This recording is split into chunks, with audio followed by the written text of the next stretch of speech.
안녕하세요, 김면수입니다. 오늘은 요 책으로 할 겁니다. 한국 고전 시가선이라고 돼 있어요. 얇아요. 얇다. 이게 얇은데요, 목차를 보시면 야, 이건 뭐 제가 고등학교 아이들하고 수업을 주로 많이 하는데 이거는요 거의 뭐 2년치 커리큘럼? 우리나라 고전시가 다 들어가 있어요.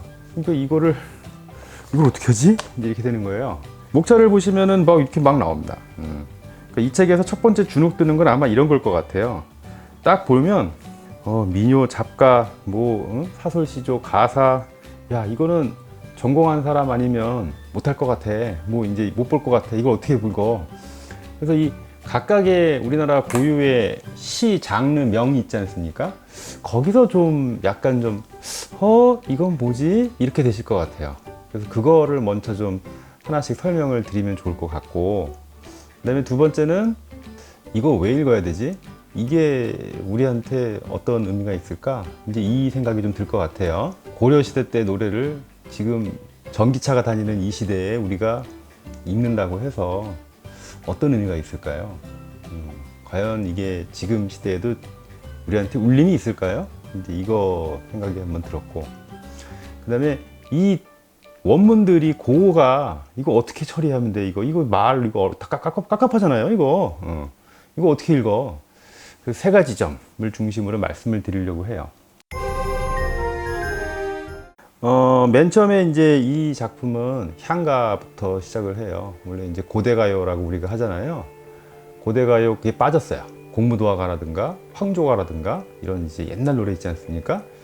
구지가, 해가 이런 건 다 빠졌습니다. 빠지고 향가부터 시작해요. 창기파랑가 이런 것들이 이제 우리가 이제 향가라고 말하는데, 향가는 신라 시대 노래예요. 신라 시대 때 향찰이라는 표기법에 의해서 쓰여진 노래를 우리는 향가 이렇게 말해요. 향찰은 또 뭐냐면 한글이 나오기 이전에 우리말을 적어야 되는데 우리말 어순하고 그 한문 어순하고 정반대인 거 아시죠? 그래서 이게 좀 불편하잖아요. 그래서 어떻게 하면 이거를 좀 우리말 어순에 맞게 쓸 수 있을까 해가지고 나온 게 향찰입니다. 그래서 어순이 한문은 한문인데 어순이 우리말 어순이에요. 주어, 목적어, 수어 이렇게 나와요. 그 다음에 기가 막힌 거는 조사랑 어미를 이제 우리식으로 쓰는 거죠.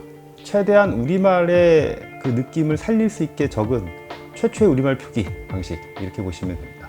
어려웠을까요? 쉬웠을까요? 그러니까 한문을 가져왔으니까 일단 좀 어려웠겠죠. 그래서 지배층의 노래라고 보시는 게 맞을 것 같아요. 물론 이제 평민층에서도 쓰여진 것 같은 노래들이 있긴 있지만, 일단 메인 작품은 지배층의 노래, 왕, 뭐 이제 이런 귀족들의 노래가 향가라고 보시면 돼요. 향가 중에서 제가 제일 좋아하는 거는 요 안민가예요. 안민가를 저는 되게 좋아하는데, 안민가가 왜 좋냐면 이게 오늘날 우리한테 울림이 있어요. 안민가는 왕은 아빠고 신하는 엄마고 백성은 애라고 보는 거예요. 그러니까 왕과 신하와 백성을 하나의 가족 공동체에 딱 빗대는 거죠. 그리고 나서 엄마 아빠가 애를 잘 키우려면, 그러니까 왕과 신하가 백성들을 잘 키우려면 제일 중요한 게, 여기 제가 별표 쳐놓은 부분 있지 않습니까? 먹여 살려라! 이제 이걸 제일 중요시하는 거예요. 먹여 살려야 된다는 거예요. 일단은 경제적으로 좀 풍요롭고 애들이 불만이 없어야 이 집을 안 나간다. 그럼 나라 잘 사는 거다. 지금도 마찬가지 아닌가요? 신라 때부터 지금까지 통치의 제일 덕목은 민생인 거죠. 그 다음에 창기파랑가 워낙 유명하죠. 기파랑이 화랑, 영웅을 찬양하는 노래 이렇게 보시면 될 것 같고, 이게 향가예요. 그 다음에 이제 고려가요라는 게 나오거든요. 고려, 소교 이렇게 말하기도 해요. 향가가 지배층의 노래라면 고려가요는 백성들의 노래예요. 향가가 향찰을 쓰여졌다 그랬잖아요. 고려 소교는 구전됐어요. 구전, 입에서 입으로. 옛날에 문자는 귀족층만 이제 쓸 수 있었으니까 이건 구전이에요. 아주 오랜 시간 구전되다가 한글 나오고 나서 기록이 된 거예요. 전해져 내려온 거를 기록한 거죠. 그러니까 작가가 거의 없어요. 작가도 없고. 구전된 작품들이 재밌죠. 이게 오랜 시간 동안 구전되면서 사람들이 입에서 불리는 거잖아요. 그러니까 자기들 기호에 맞는 것들만 남았고 쓸데없는 건 다 날아갔겠죠. 그러니까 정말 당시 백성들이 어떤 생각을 가지고 있었고 어떻게 살았는가가 생생히 녹아있는 작품이 이제 이 고려소교라고 보시면 돼요. 향가랑 정반대예요.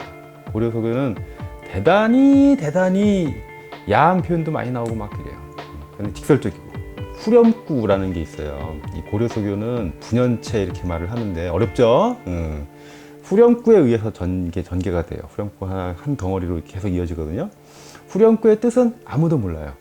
만약에 고려소교의 후렴구의 의미를 누가 밝혀낼 수 있다면, 와, 그거는 뭐 어마어마한 발견인 겁니다. 아무도 몰라요. 의미가 없어요. 그래서 염구 뭐 이렇게 말을 하라고 했는데 뜻이 없어요. 알 수 없는 겁니다. 그래서 후렴구들이 이렇게 나가는 거고, 형식은 이렇게 돼요. 후렴구에 의해서 연과 연이 계속 이어져요. 계속 길게 넘어갑니다.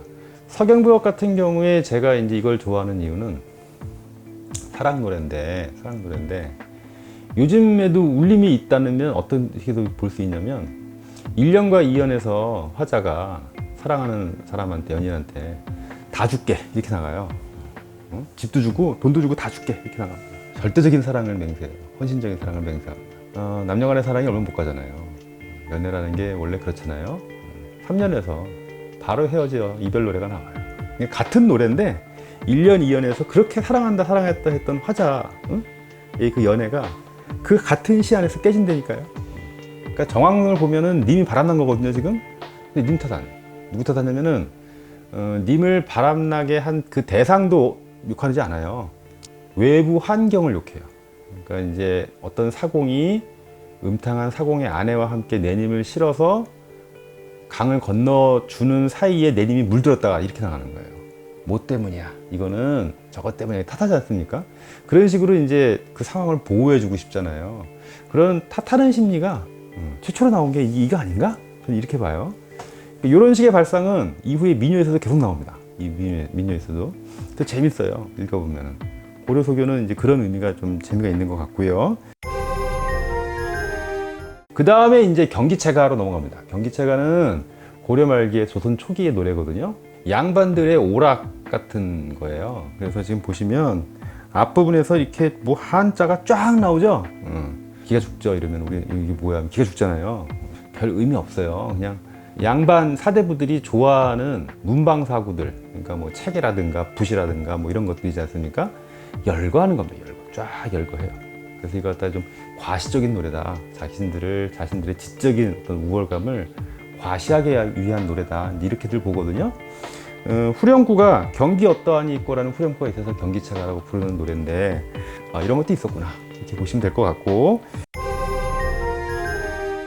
경기체가가 이제 끝나면 이제 조선시대로 가면서 조선이 시작할 때 이제 뭐가 나오죠? 악장이라는 노래가 나옵니다. 악장은 조선이 건국이 됐는데 전통성이 조선이 없잖아요. 그러니까 자신들의 건국의 전통성을 부여하기 위해서 국가가 만든 노래가 악장이에요.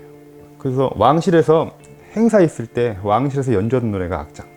용비어천가가 대표적인 노래죠. 용비어천가의 뭐 1장이라든가 2장, 125장 이거는 요즘에도 많이 나오잖아요. 그죠? 상징적 의미가 워낙 커서 그게 이제 악장이고, 악장 다음에 나오는 게 이제 시조입니다. 시조. 초기의 시조는 양반과 기생이 있었어요.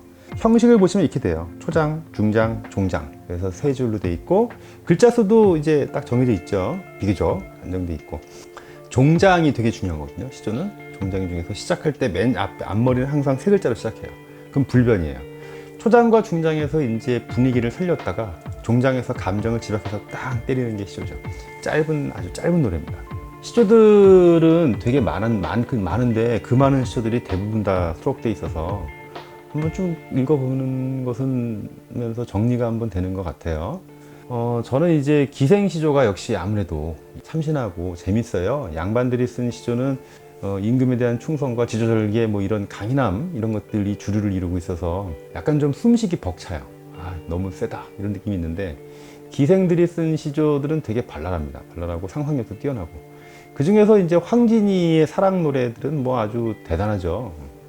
황진이 시조는 요즘에도 의미가 있어요. 요즘에도 의미가 있는 게 이 에너지가 어마어마해요. 어마어마하고 요즘으로 치면은 마돈나도 요즘 사람은 아니긴 하군요.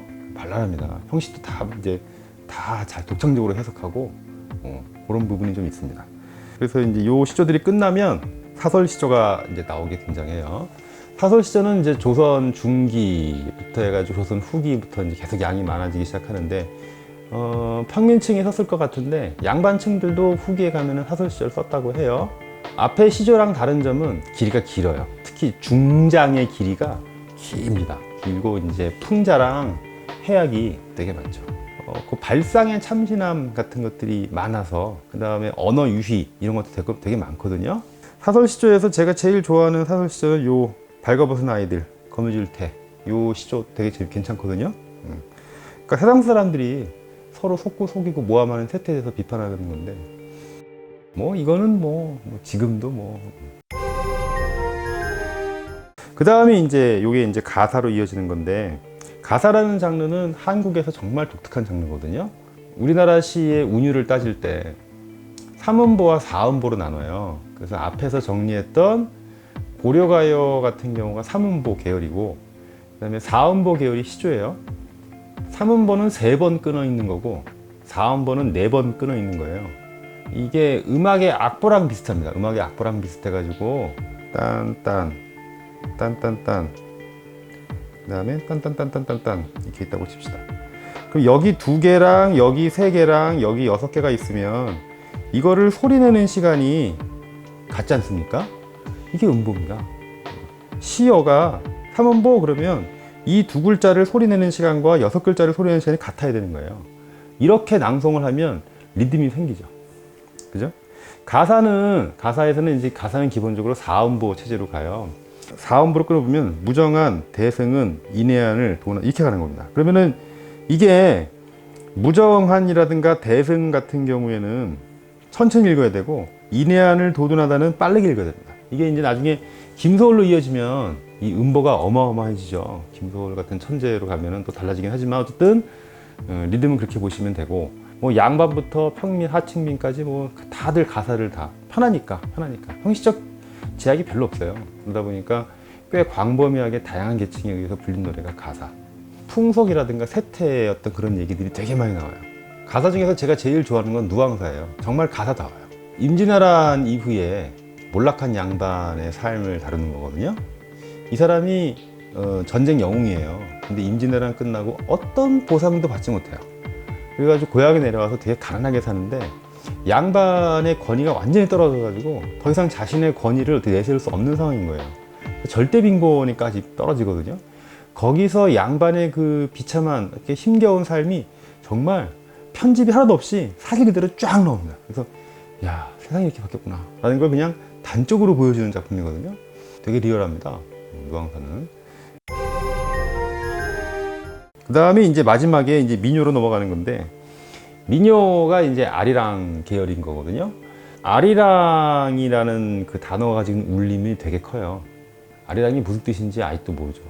뭐 이렇게 아리랑 해설에 대한 설명이 몇백 개가 넘는데요. 그렇게 다양하대요. 근데 뭐 몰라요, 아리랑이 어떤 건지. 근데 이 아리랑이라는 거를 이렇게 민요를 쭉 놓아놓고서 다시 한번 읽어보니까 어떤 느낌이냐면요, 슬플 때도 아리랑이 어울리고, 기쁠 때도 아리랑이 어울리고, 빠른 템포의 노래에도 아리랑이 어울리고, 아리랑 뭐 이러잖아요. 그 다음에 느린 노래에도 아리랑 이것도 어울리고, 야, 이거 신기한 후렴구다. 이 후렴구는 그냥 다 통한다. 응? 어떻게 이렇게 잘 딱딱 리듬이 맞지? 아리랑은 지금도 사람들 입에서 많이 오르내리잖아요, 그죠? 기쁠 때나 슬플 때나 다 같이 부를 수 있는 노래가 뭐가 있죠? 여기선 민요에서는 아리랑입니다. 이 정도가 요 한국 고전 시가선에서 다루고 있는 책의 장르들, 그 다음에 읽을 때 조심해야 될 점들, 제가 인상 깊게 읽었던 작품들, 이런 것들을 정리를 해드린 거예요. 마지막으로 이제 고어인데, 이 어려운 말들을 도대체 어떻게 읽나. 저번에 우리 화학책 읽고 막 이럴 때 막 공식 나왔을 때 문과들이 으악 하듯이 이 한자들 나오면 이거는 뭐 이과들한테는 쥐약 아닙니까? 어떻게 하지? 하는데 그냥 쭉 읽으시면서 마음에 드는 작품이 있어요. 나오면 원문을 한번 찾아보셔서 읽는 것도 괜찮을 것 같고요. 아니면은 한 10편 정도의 중요한 고전 시가들이 있거든요. 그러니까 학생들 같은 경우에는, 중고등학교 학생들은 그 10편 정도 작품을 리스트를 만들어서 반복해서 보면 다른 작품들 눈에 들어옵니다, 그 10편이. 그래서 그거는 제 블로그가 또 따로 있거든요. 열심히 살아요, 저. 그래서 블로그 따로 있거든요. 거기에다가 제가 다 정리해놨어요. 그래서 이제 똑같은 키워드를 치고 들어오시면 있을 겁니다. 일주일에 책 한 권씩 읽는다는 게 어려운 건 아닌데, 서울대 추천도서라는 이 책이 너무 무거워요. 너무 무거워서 일주일에 이걸 정말로 한 권씩 읽고서 정리해서 이렇게 한다는 게 이건 말도 안 되는 거 아닌가라는 생각이 요즘에 좀 들어요. 요즘에 좀 드는데 어쨌든 다음 주에 또 뵙겠습니다. 감사합니다.